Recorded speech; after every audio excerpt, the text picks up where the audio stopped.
дін жолындағы үгіт насихат жасап жүретін Арман Қуанышбаев деген кісінің қызға және біздің ұлттық бас киіміміз сәукелеге қатысты айтылған уағызына мынаны айтқым келеді.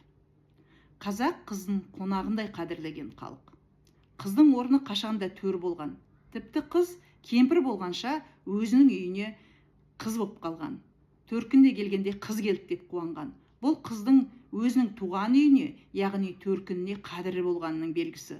Бұрынғы қазақ астарлап сөйлейтін, сөздің мәнін түсінетін еді. Бүгінде сөзді тікелей түсінетіндер көбейіп барады.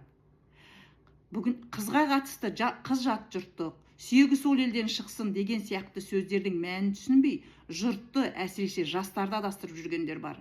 Қазақ қызын жат жұрттық десе, ол қызын бөтенсіткен емес. Бұл қыздың ертеңгі күні өз шаңырағының отанасы болатынын, ал төркініне келгенде қашанда сыйлы, қадірлі қонақ болатынын білдірген. Қыз ұзатылған кезде айтылатын сыңсу дәстүрінің өзі қыз балаға деген махаббат пен қимастықтың белгісі. Қазақ өз шаңырағында еркелеп өскен бойжеткеннің өз жұртына барған кездегі тағдырына алаңдаған. Әкесі бойжеткен қызына құс тұмсық жүзікті зергерге арнайы соқтырып, ұзатылған кезде оны шешесі жасауына қосып салып беріп жүрген. Кейіннен осы құс тұмсық жүзік қыздың төркінінен барған адам арқылы аман есен қайтып келетін болса, оған ата-анасы қуанып, қызым ол жақта қыстай еркін болып жүр екен ғой деп кішігірім той жасап, құс тұмсық жүзікті алып келген адамға сый-сияпат жасаған. Одан кейін қуанып, қызымның енесі қызына дұрыс қарайды екен, қызыма дұрыс қарайды екен ғой, ол оны мейірімне бөлеп жүр екен ғой деп, қызымды ренжітпей жүр екен деп, оған құдағи жүзікті арнайы жасатқан. Бұл деген қызға деген қамқорлықтың белгісі емес пе?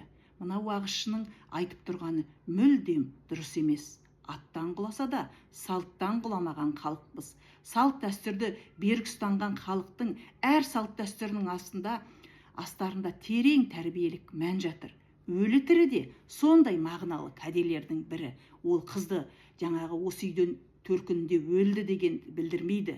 Өлі тірі ол құдалар жақ, яғни жігіт жаға келетін мал, құдалықтың кәдесі, яғни өткен әруақтардың ризашылығына арналғандықтан өлі тіріге келген малдың еті сойылып, қыздың туған туысқандарына таратылған.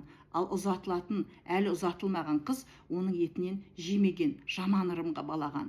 Өлі тіреге деген сөздің өзі бұл арадағы өлі мен тірінің жаңағы құдалықтың баянды болу үшін өлінің де тірінің